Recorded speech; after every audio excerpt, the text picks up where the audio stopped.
Friends, this is ज्योति मिश्रा। आज फिर से आपकी YouTube channel GK classes for preparation. जैसा कि हमें मालूम है कि हमने संज्ञा, सर्वनाम और विशेषण वाले टॉपिक अभी सब पढ़ लिए हैं और अच्छे से समझ लिए हैं। तो आज हम पढ़ेंगे क्रिया के बारे में। तो क्रिया क्या होती है? क्रिया से आप क्या समझते हैं? क्रिया शब्द से तो क्रिया का अर्थ होता है कोई कार्य करना, काम करना। ठीक है, तो किसी कार्य के करने या होने का बोध कराने वाले शब्द को क्या कहते हैं? क्रिया। जब आप किसी वाक्य में देखते होंगे कोई कार्य हो रहा है, पढ़ना, सोना, लिखना, कोई भी कार्य हो रहा है, खाना, तो इसे क्या कहते हैं? हम इसे क्रिया कहते हैं। क्रिया हो रही है, कोई भी कार्य होता है, चलना फिरना, तो इसे कहते हैं क्रिया। फिर अब इसमें क्या होता है कि मूल धातु के साथ, जब किसी मूल धातु के साथ ना प्रत्यय जुड़ता है तो ना प्रत्यय प्रयोग करने से क्रिया का निर्माण हो जाता है। जैसे देखते हैं, जैसे देख लीजिए, चल है, चल मूल धातु है, इसके साथ ना जोड़ लीजिए, क्या बन गया? चलना बन गया। ठीक है, अब जैसे मूल धातु पढ़ है, पढ़ के साथ ना जोड़ दीजिए, क्या बन जाता है? पढ़ना। ठीक है, तो किसी भी मूल धातु के साथ जब हम ना प्रत्यय जोड़ते हैं तो क्या बन जाता है? वो बन जाता है, क्रिया बन जाती है। पढ़ ना, लिख ना। ठीक है, तो यहाँ तक आपको पता चल गया होगा कि क्रिया से हमारा क्या अर्थ होता है। क्रिया से हमारा मतलब होता है किसी कार्य के करने या होने का बोध कराने वाले शब्द क्रिया कहलाते हैं। जब आपको किसी वाक्य से पता चले कि हाँ भाई कोई कार्य हो रहा है, कुछ हो रहा है, कोई क्रिया हो रही है, तो वो हमारा अपने आप ही क्या हो जाती है? क्रिया हो जाती है। अब जैसे क्रिया के 3 प्रकार होते हैं। क्रिया को 3 भागों में बांटा जाता है। जैसे कि इसको हम एक चार्ट बना के समझने की कोशिश करेंगे।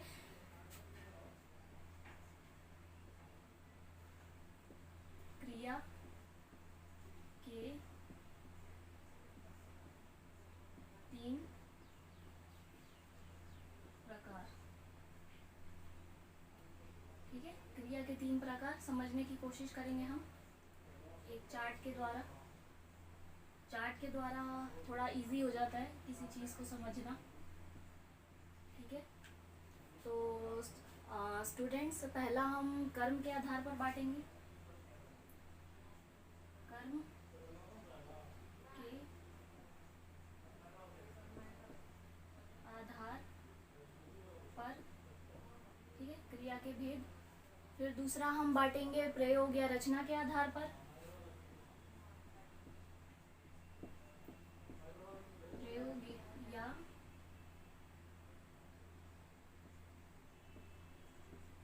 रचना के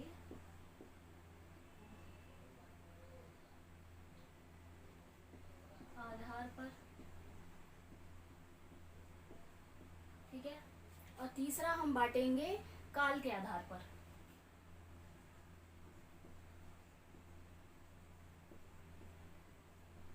काल के आधार पर। अब देखिए, कर्म के आधार पर हमारा क्या आ जाता है? अकर्मक क्रिया और सकर्मक क्रिया।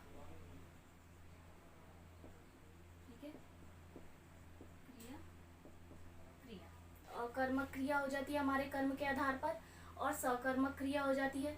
ठीक है, दूसरा प्रयोग या रचना के आधार पर हम इसको 8 वर्गों में बांट देते हैं। जैसे कि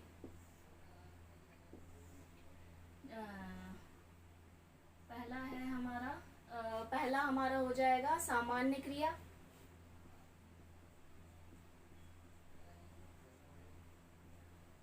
सामान्य क्रिया। दूसरा हो जाता है हमारा संयुक्त क्रिया। संयुक्त क्रिया हो जाती है। तीसरी क्रिया हमारी हो जाती है पूर्वकालिक। पूर्वकालिक क्रिया।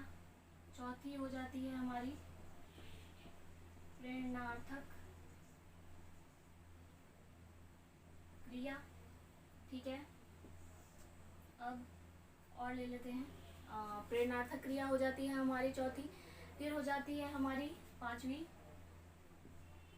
नाम धातु क्रिया। नाम धातु क्रिया हो जाती है। नाम धातु क्रिया के बाद हमारा आ जाता है कृदंत क्रिया।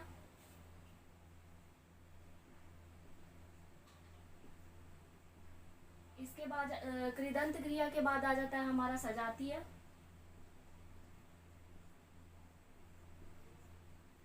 सजातीय क्रिया, और सजातीय क्रिया के बाद आ जाता है सहायक क्रिया।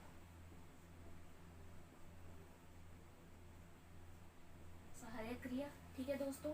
तो आज हमारे कर्म के आधार पर देखिए, हमारा अकर्मक क्रिया हो गया, सकर्मक क्रिया हो गया 2।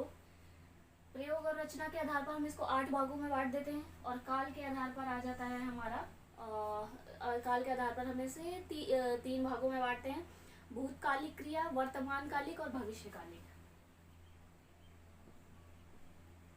भूतकालिक,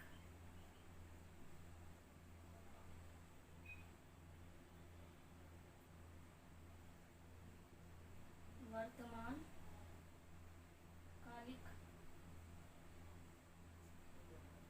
वर्तमानकालिक और भविष्यकालिक।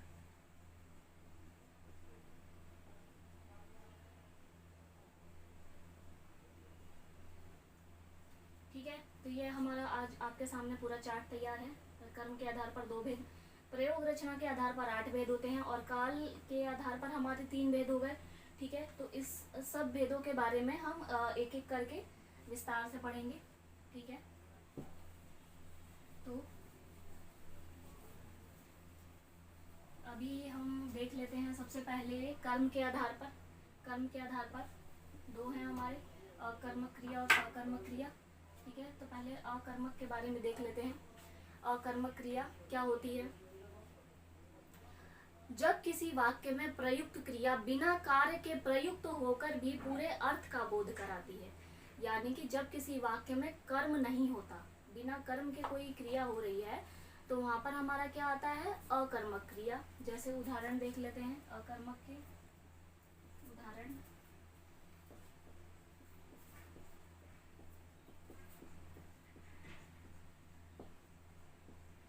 राम सोता है। ठीक है, तो क्या इसमें आपको कोई कर्म दिख रहा है? इसमें कर्म नहीं है, बस कर्ता की बात हो रही है। यहाँ पर राम करता है, यहाँ पर कर्म कोई भी नहीं है। ठीक है, तो इसलिए ये अकर्मक क्रिया होती है। जब किसी वाक्य में कर्म ना हो, बिना कर्म के कोई वाक्य प्रयोग हो रहा हो, तो वहां पर क्या होता है? अकर्मक क्रिया आ जाती है। जैसे सीता गाती है। ठीक है, तो यहाँ पर भी करता है, यहाँ पर भी करता है, लेकिन कर्म कहीं नहीं है। ठीक है, तो इसलिए ये क्या हो जाती है? अकर्मक क्रिया हो जाती है। अब कैसे पता चलेगा कि कर्म है कि नहीं है? तो आपको पता चलेगा कि क्या होता है कि जब क्या का उत्तर नहीं मिलता आपको, जब आपको क्या का उत्तर नहीं मिलता, तो वहां पर अकर्मक क्रिया आती है।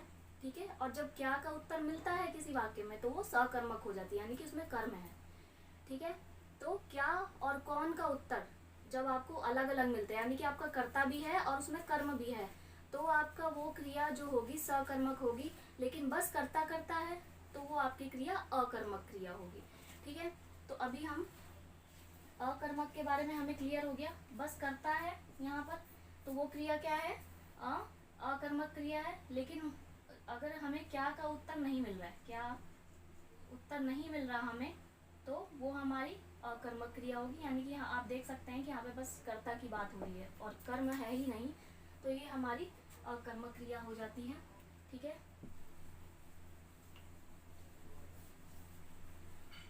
अब हम बात करते हैं अकर्मक। आई होप कि आपको क्लियर हो गया होगा।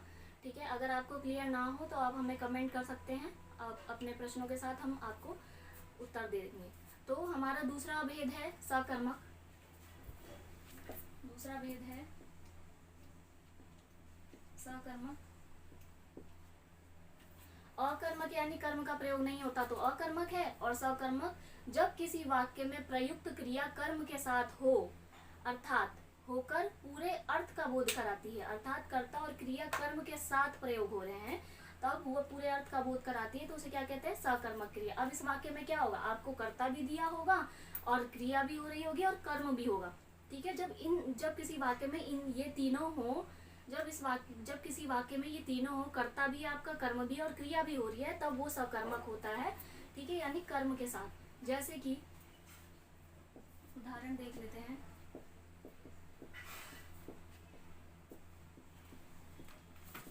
गीता पुस्तक पढ़ती है। अब देखिए यहाँ पे आपका कर्ता भी है।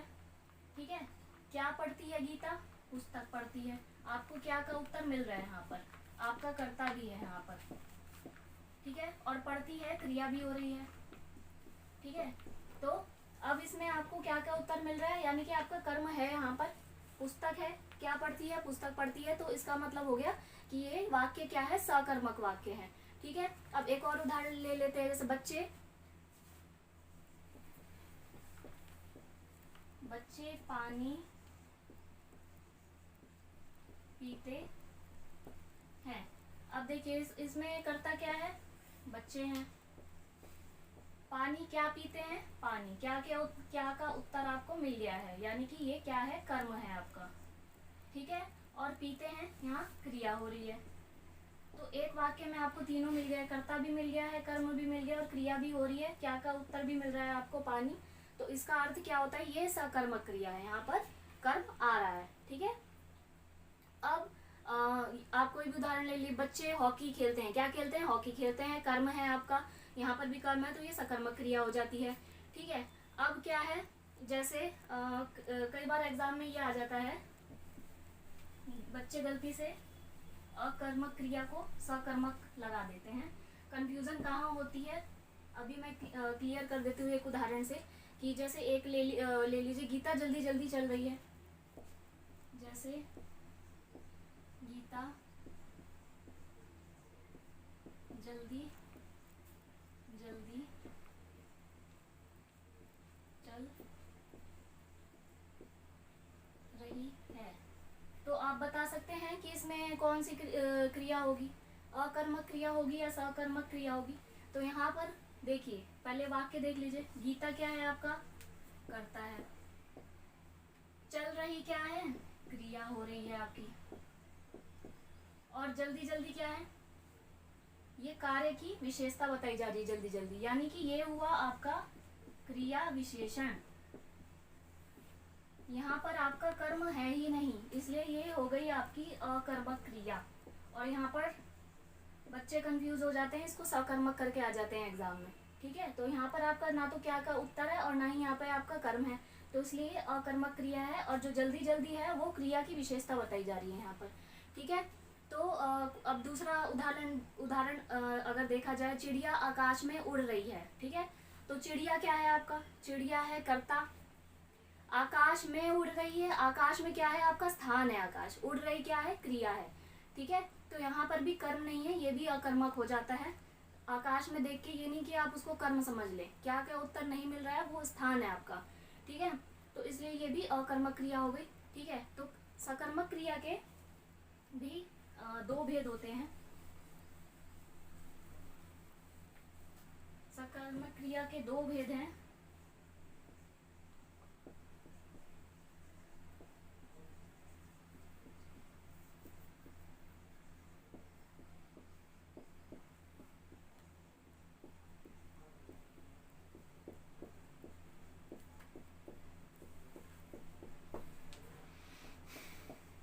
एक कर्मक और दूसरा होता है हमारा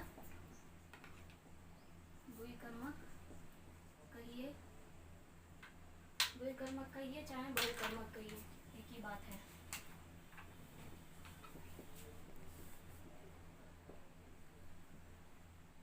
ठीक है, तो नाम से ही पता चल जाता है, एक कर्मक कहिए या द्विकर्मक या बहुकर्मक कहिए। अब देखिए, नाम से ही पता चला, एक कर्मक क्या हो सकता है, यानी कि एक ही कर्म आए। जब किसी वाक्य में क्रिया के साथ एक ही कर्म का प्रयोग होगा तो वहां पर हमारा क्या होगा, एक कर्मक होगा। जैसे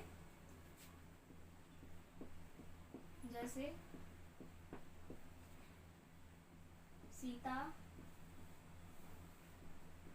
फुटबॉल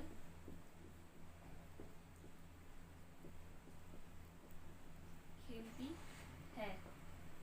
सीता क्या हो गया हमारा, करता है, खेलती हमारा क्रिया है, ठीक है। और फुटबॉल क्या है हमारा, क्या का आंसर मिल रहा है, क्या खेलती है, फुटबॉल खेलती है, यानी कि कर्म है, ठीक है। तो यहाँ पर कर्म क्या है, बस एक ही बार आया, एक कर्म आया हमारा, तो ये हमारा क्या होता है, एक कर्म क्रिया होती है। दूसरा उदाहरण देख लेते हैं। रोहन पुस्तक पढ़ता है, रोहन करता है, पुस्तक क्या है, कर्म है, क्या पढ़ता है, पुस्तक पढ़ता है, एक ही कर्म आ रहा है, तो एक कर्मक क्रिया हो जाती है, ठीक है। अब हम इसी तरह से द्विकर्मक के बारे में आपको वाक्य शब्द से ही पता चल रहा होगा। दो कर्मक यानी कि वहां पे दो कर्म आएंगे। जिस वाक्य में, जब किसी वाक्य में क्रिया के साथ दो या दो से अधिक कर्म प्रयुक्त होंगे तो वो आपका क्या हो जाएगा, द्विकर्मक या बहुकर्मक आ जाएगा। अब जैसे पहले तो आपको एक कर्मक में बस क्या क्या उत्तर मिल रहा था, द्विकर्मक में क्या होता है, क्या और किसको, दोनों का जब जवाब मिले आपको, क्या और किसको, जब आपको दोनों का उत्तर मिल जाए, एक ही वाक्य में दोनों का उत्तर मिल जाए, तब वहां पे आएगा आपका द्विकर्मक या बहुकर्मक। जैसे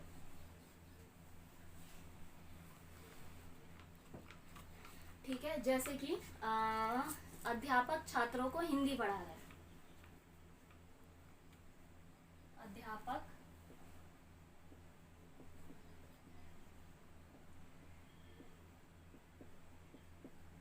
छात्रों को हिंदी पढ़ा रहा है। तो यहाँ पर हमारा अध्यापक क्या है, कर्ता हो गया, पढ़ा रहा क्या है, क्रिया हो रही है, ठीक है। क्या पढ़ा रहा है, हिंदी पढ़ा रहा है, किसको पढ़ा रहा है, छात्रों को, किसको। तो जब आपको जिस वाक्य में क्या और किसको दोनों का उत्तर मिल रहा हो, तब आपका द्विकर्मक या बहुकर्मक क्रिया आ जाती है। अब एक और उदाहरण के द्वारा हम समझ सकते हैं। जैसे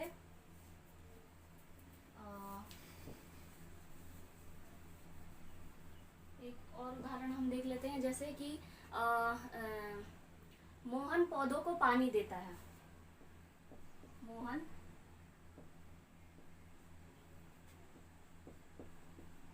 पौधों को पानी देता है, ठीक है। यहाँ पर करता क्या है, मोहन है, देता है, क्रिया हो गई, ठीक है। क्या देता है, क्या क्या उत्तर मिल रहा है, पानी, कर्म है। किसको देता है, किसको का भी उत्तर आपको मिल रहा है, पौधों को देता है, ये भी कर्म है। एक कर्म ये हो गया, एक कर्म ये हो गया, कितने हो गए आपके, एक वाक्य में दो कर्म हो गए, तो ये भी क्या हुआ आपका, द्विकर्मक हो गया, ठीक है। तो जिस वाक्य में आपको दो कर्म मिल जाए, जहां पर आपको मिल जाए क्या और किसको का उत्तर, वहां पे आ जाता है आपका द्विकर्मक। और जहां पे आपको बस क्या का उत्तर मिलता है, वहां पे बस एक कर्मक रहता है आपका, ठीक है। तो आई होप आपको क्रिया आज क्लियर हो गई होगी, और उसके दो भेद, एक कर्मक सकर्मक, ठीक है। सकर्मक के भी दो भेद, एक कर्मक और द्विकर्मक बहुकर्मक, ठीक है। तो क्या होता है कि बहुत इजी होता है, कुछ भी बस आपको ध्यान देने की ज़रूरत है, थोड़ा समझने की ज़रूरत है। और हम कल हम कंटिन्यू करेंगे। आज हमने कर्म के आधार पर क्रिया को बांटा है, अकर्मक क्रिया और सकर्मक क्रिया। कल हम प्रयोग और रचना के आधार पर बांटेंगे 8 भागों में क्रिया को, ठीक है। और काल के आधार पर 3 भागों में, इनको भी हम विस्तार से पढ़ेंगे। तो आज के लिए इतना ही, धन्यवाद।